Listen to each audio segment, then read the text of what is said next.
নমস্কার বন্ধু, Malay Mukhopadhyay, confederation of state government employees.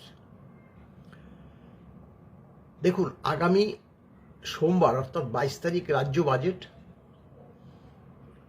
সার্বিকভাবে কর্মচারী সমাজ ওই দিনটির জন্য অপেক্ষা করে আছে। থাকারই কথা, কারণ সকলেই জানেন যে 1 জুন মাননীয় মুখ্যমন্ত্রী আমাদের সঙ্গে এই যে ডিএ বিষয়ক বিগত যে পঞ্চম বেতন কমিশনের বকেয়া ডিএ এবং বর্তমান ষষ্ঠ বেতন কমিশনের বকেয়া ডিএ নিয়ে বিস্তারিত আলোচনা হয়েছে এবং মাননীয় মুখ্যমন্ত্রী বিভিন্ন সভাতেও বলেছে যে আগামী 22 তারিখ সরকারি কর্মচারীদের যে বর্তমান যে 42% ডিএ বাকি আছে তার বেশ কিছুটা অংশ তিনি দেবে, সেটাই মনে করছে সরকারি কর্মচারী সমাজ মনে করছে। এবং এটা নিয়ে সোশ্যাল মিডিয়া বলুন, বিভিন্ন সংবাদ মাধ্যম বলুন, তারাও কিন্তু এই ব্যাপারে বিস্তারিত ব্যাখ্যা দিচ্ছেন, যার যেরকম মনে হচ্ছে। আজকে একটা দৈনিকে একটা সংবাদ বেরিয়েছে এবং তা ভাইরালও হয়েছে, রাজ্য কর্মীদের জন্য কি 12% ডিএ। কারণ তারা জানে যে এই যে সোমবার রাজ্য বাজেট নিয়ে একটা জল্পনা তৈরি হয়েছে। এখন দেখুন, কেন এই ব্যাপারটা নিয়ে আমরা এতটা উদ্বিগ্ন, তার তো একটা কারণ অবশ্যই আছে। যে সংকল্পপত্র মাননীয় যে বিজেপি সরকার আসার আগে প্রধানমন্ত্রী বলুন, স্বরাষ্ট্রমন্ত্রী বলুন বা মুখ্যমন্ত্রী বলুন, তারা তো পরিষ্কার ভাষায় বলেছিলেন যে 45 দিনের মধ্যে ডিএ এবং বেতন কমিশন তারা লাগু করে দেবে। 22 তারিখ যে ষষ্ঠ বেতন কমিশন তার ডিএটা ঘোষণা করতে চলেছেন। মুখ্যমন্ত্রী বলেছে আমরা কিন্তু যেটা চাইব সেটা হচ্ছে ওই যে বকেয়া 42% মর্গ ভাতা, সেটার পুরোটাই। আমরা 12% চাইব না, আমরা 18% চাইব না, আমরা 42%ই দাবি জানাচ্ছি। অনেকে হয়তো বলবেন, বাপ রে বাপ, আপনারা 42% দাবি জানাচ্ছেন। অবাস্তব কিছু নয়, কিন্তু 42% দাবিটা কিন্তু অবাস্তব কিছুই নয়। তার ব্যাখ্যা আমি দিচ্ছি। দেখুন, পঞ্চম বেতন কমিশনে বিগত তৃণমূল সরকার বেতন কমিশন যখন কাছে চলে এসছে 1/1/19-এ 25% মর্গ ভাতা একসঙ্গে দিয়েছিল 4 কিস্তি, এবং সেটা আমরা এনজয় করেছিলাম 1 বছর, অর্থাৎ 31/12/2019। তারপরে 20 থেকে নয়া বেতন আমরা হাতে পেয়েছিলাম। ডিএ আমরা পাইনি, সে 21 সাল থেকে 3%, 4% এরকম করে আজকে 18% ডিএ এসে দাঁড়িয়েছে। সরকার পরিবর্তন হয়েছে, কেন্দ্রীয় সরকারের যে ডিএ, শুধু কেন্দ্রীয় সরকার না, অধিকাংশ রাজ্য সরকারের ডিএ আজকে 60%, অর্থাৎ ফারাক হচ্ছে 42%। তাহলে 42% ডিএ যদি 1 জুলাই থেকেই দেয়, আমরা এটারও দাবি জানাচ্ছি, যেহেতু এপ্রিল মাসে বিগত মুখ্যমন্ত্রী 4% ডিএটা ডিক্লেয়ার করেছিলেন, কিন্তু আমরা পাইনি। 1 এপ্রিল থেকেই এই বকেয়াটা আমাদের কিন্তু দেওয়া উচিত।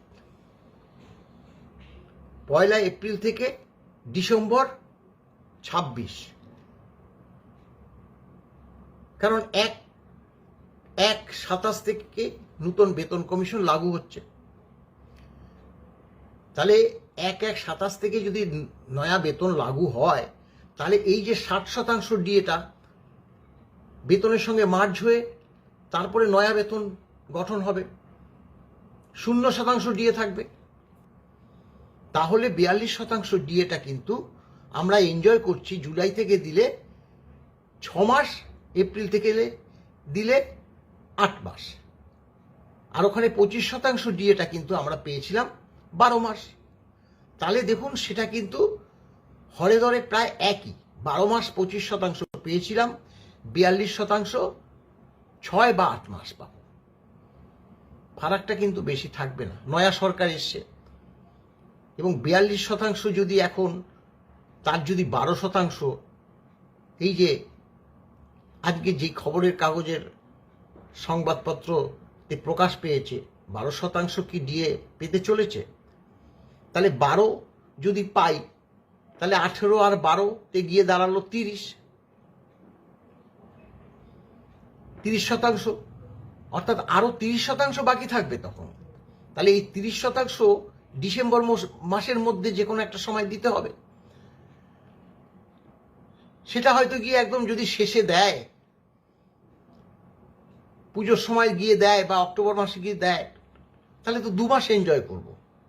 আমাদের তাতে কিন্তু খুব একটা বেশি লাভ হবে না। 42% ডিএটাই রাজ্য সরকার ঘোষণা করুক, আমরা কিন্তু এটাই চাইছি। তো পঞ্চম বেতন কমিশনের যে বকেয়া ডিএ সর্বোচ্চ আদালতের নির্দেশ অনুসারে, সেটা কিন্তু সরকার আমাদের কাছে এখনো তুলে দিতে পারেনি। আপনারা সকলেই জানেন যে এক শ্রেণীর সরকারি কর্মচারীরা এই সরকারের নিয়ম অনুসারে কিছুটা ডিএ দিয়ে থাকলেও কলকাতা কর্পোরেশন এলাকায় যারা বসবাস করে তারা এখনো পায়নি গ্র্যান্টিন এইডের কর্মচারীরাও। দেখুন, অথচ 1 জুন আমাদের সঙ্গে মাননীয় মুখ্যমন্ত্রীর বৈঠক হলো, হঠাৎ করে তার আগের দিন 1/4/8 থেকে 31/12/15 পর্যন্ত যারা অবসর নিয়েছে তাদের একটা বকেয়া দিয়ে ঢুকিয়ে দিয়েছে। কত শতাংশ দিল, কিভাবে দিল, সেটা কিন্তু আমাদের জানা নেই। আমাদের জানার অধিকার আছে না? এখনো পর্যন্ত কিভাবে দিল সেটা কিন্তু অর্থ দপ্তর কাউকেই জানায়নি। এবং এই যে কলকাতা কর্পোরেশনের অধীনে যারা থাকে সেটা নিয়ে বিস্তর আলোচনা হয়েছে। আমি সেখানে উপস্থিত হয়ে মাননীয় মুখ্যমন্ত্রীকে বলেছি যে দেখুন, এটা দেখুন আপনারা, অবসরপ্রাপ্ত যে সকল কর্মচারী, শুধু তাদেরই, কলকাতায় বসবাস করে যারা ইন সার্ভিস তারা পেয়ে গেছে, তারা ক্যাশে পেয়েছে গ্রুপ ডিরা, আদার্স যারা পেয়েছে তাদের প্রভিডেন্ট ফান্ডে ঢুকেছে। তাহলে অবসরপ্রাপ্ত কর্মচারীরা কেন এখনো এইভাবে ডিপ্রাইভ হবে? 1 তারিখে আলোচনায় এই কথা তুলে ধরেছি, আজকে 20 তারিখ, 20 দিন হয়ে গেল, 2 দিনও লাগার কথা না। ব্যাংকগুলো কেন দিচ্ছে না? কোনো সময় শুনছি ব্যাংক ডাটা ঠিক মতো পাঠাচ্ছে না, কোনো সময় শুনছি ব্যাংক বলছে না সরকার ক্যালকুলেশন করে পাঠাচ্ছে না। তা এই যে দড়ি টানাটানি, তার জন্য কেন অবসরপ্রাপ্ত কর্মচারী, শুধু অবসরপ্রাপ্ত কর্মচারী বললে হবে না। এখানে 85, 90, প্রায় 100 ছুঁই কর্মচারী, অবসরপ্রাপ্ত কর্মচারী সমাজ আছে। তাদের কাছে ডিএটা তুলে দিন। আগামী 22 তারিখ মাননীয় মুখ্যমন্ত্রী বাজেটে বিধানসভায় উপস্থিত থাকবেন। অর্থমন্ত্রীর কাছে আমাদের অনুরোধ, আপনি এই ব্যাপারে এখনো 2-4 দিন সময় আছে, এটা একটু জানবার চেষ্টা করুন। কেন কর্পোরেশন এলাকায় যারা বাস করছে, যারা ব্যাংক থেকে পেনশন পায়, তাদের কেন এখনো বকেয়াটা পাবে না? যেখানে 2 তারিখে পেয়ে গেছে, এপ্রিল মাসের 2 তারিখে অন্যান্য অবসরপ্রাপ্ত কর্মচারী সমাজ পেয়ে গেছে, সেখানে কেন আজকে জুন মাস শেষ হতে চললো তবুও তারা পেল না? এটাতে দুঃখজনক, দুর্ভাগ্যজনক। আর গ্র্যান্টিন এইড তাদের ক্যালকুলেশন করে ফিনান্স দপ্তরে পাঠিয়ে দিয়েছে, তাদের সংশ্লিষ্ট দপ্তরগুলো, সেটা নিয়েও নিশ্চুপ, কোনো বার্তা আমরা এখনো পাচ্ছি না। এই দুটো ব্যাপার কিন্তু আপনারা দেখুন। দুর্ভাগ্য এখন সর্বোচ্চ আদালত বন্ধ, না হলে আমরা সেই আদালতের দরজায় খটখটাতাম। আমাদের দিয়ে দিতেই হবে all India consumer price index অনুসারে।